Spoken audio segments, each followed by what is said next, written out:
एक समय की बात है। एक राज्य में एक प्रतापी राजा राज करता था। एक दिन उसके दरबार में एक विदेशी आगंतुक आया और उसने राजा को एक सुंदर पत्थर उपहार में दिया। राजा वह पत्थर देख बहुत प्रसन्न हुआ। उसने उस पत्थर से भगवान विष्णु की प्रतिमा का निर्माण कर उसे राज्य के मंदिर में स्थापित करने का निर्णय लिया और प्रतिमा निर्माण का कार्य राज्य के महामंत्री को सौंप दिया।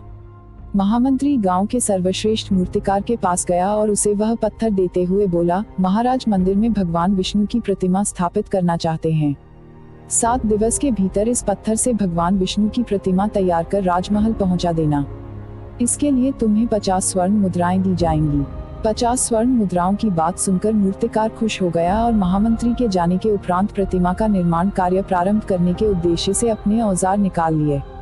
अपने औजारों में से उसने एक हथौड़ा लिया और पत्थर तोड़ने के लिए उस पर हथौड़े से वार करने लगा, किंतु पत्थर जस का तस रहा। मूर्तिकार ने हथौड़े के कई बार पत्थर पर किए, किंतु पत्थर नहीं टूटा।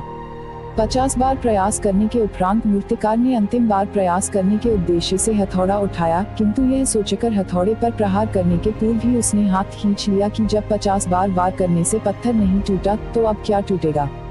वह पत्थर लेकर वापस महामंत्री के पास गया और उसे यह कह वापस कर आया कि इस पत्थर को तोड़ना नामुमकिन है, इसलिए इससे भगवान विष्णु की प्रतिमा नहीं बन सकती। महामंत्री को राजा का आदेश हर स्थिति में पूर्ण करना था, इसलिए उसने भगवान विष्णु की प्रतिमा निर्मित करने का कार्य गांव के एक साधारण से मूर्तिकार को सौंप दिया। पत्थर लेकर मूर्तिकार ने महामंत्री के सामने ही उस पर हथौड़े से प्रहार किया और वह पत्थर एक बार में ही टूट गया। पत्थर टूटने के बाद मूर्तिकार प्रतिमा बनाने में जुट गया। इधर महामंत्री सोचने लगा कि काश पहले मूर्तिकार ने एक अंतिम प्रयास और किया होता तो सफल हो गया होता और 50 स्वर्ण मुद्राओं का हकदार बनती। मित्रों, हम भी अपने जीवन में ऐसी परिस्थितियों से दो चार होते रहते हैं। कई बार किसी कार्य को करने के पूर्व या किसी समस्या के सामने आने पर उसका निराकरण करने के पूर्व ही हमारा आत्मविश्वास डगमगा जाता है और हम प्रयास किए बिना ही हार मान लेते हैं। कई बार हम 1-2 प्रयास में असफलता मिलने पर आगे प्रयास करना छोड़ देते हैं, जबकि हो सकता है कि कुछ प्रयास और करने पर कार्य पूर्ण हो जाता या समस्या का समाधान हो जाता।